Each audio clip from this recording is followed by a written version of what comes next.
Inasmuch as I was one of the 3 officers of the Navy selected to learn to fly when the Navy ordered its first 3 airplanes, and have stuck to the naval aviation ever since.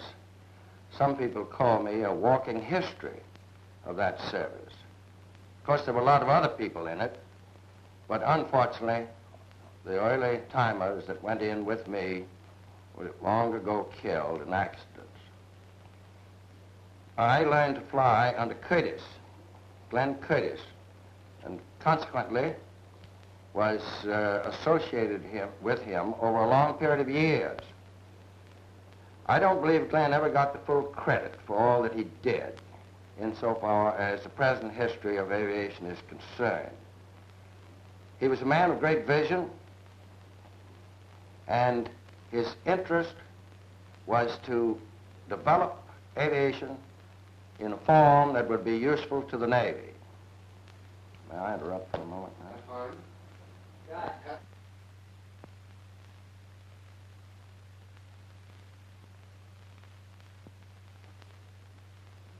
Towers, take 104. We're all very young lieutenants. I was the youngest. I was ordered to Hammondsport, New York, where Curtis had his little plant and his cow pasture field and a lake on which he could fly seaplanes. And took my instruction up there, beginning in the spring of 1911. I stayed with naval aviation throughout my naval career.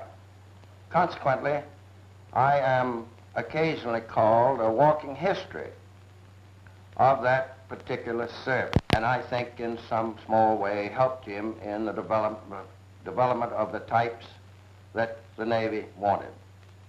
May I interrupt? Wonderful. You can put it back together.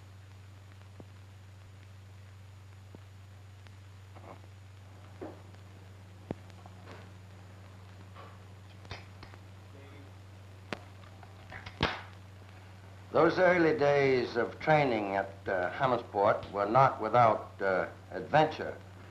There was only one training plane, a small, flimsy affair, and it only had power enough to get one person off the ground.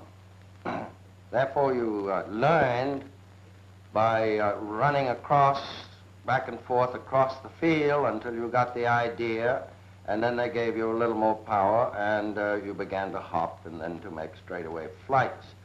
My very first time, and I'd never been in the seat of an airplane before, when I took off across the field, I found myself 20 feet in the air, and needless to say, crashed. I was only injured in a minor way, but it was quite a setback because that was the only training plane they had, and it had to be rebuilt before there could be any other instruction. Because of that, and also the fact that you only flew in the very best of weather when it was absolutely calm, there was lots of time to talk. And during those periods, I was very interested in finding out about Curtis's ideas. Well, that was back in 1910 when he conducted those tests. He also had the idea of speed, which was astonishing to me. The fastest plane existing at that time made a bare 60 miles an hour, but he was talking of eventually something over 400 miles an hour and flying the oceans and things like that, which we frankly didn't believe would ever come off, but of course you all know it did. Very few people remember that in 1914, Curtis designed and built a flying boat with 3 engines for the purpose of attempting the transatlantic flight. He wasn't going to make it. There was to be a British officer and an American officer, and I had been selected as the American pilot.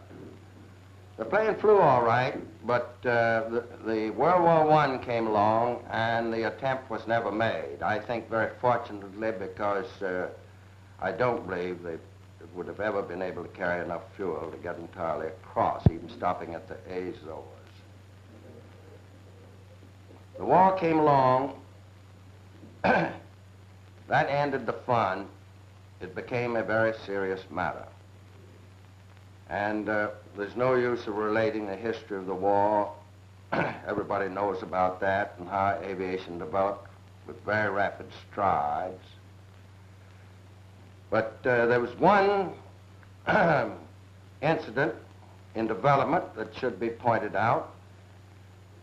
We were trying to help out the British and the French in subduing the German submarines. And the Navy asked Curtis if he couldn't design and build aircraft that would be able to fly across, because there weren't many ships and there were great losses from submarines. Nevertheless, the aircraft were needed on the other side, and they took up a great deal of space aboard the ship. So he did design a type known as the NCs. And luckily for me, I was selected to command that expedition. It's all history now. Two of the three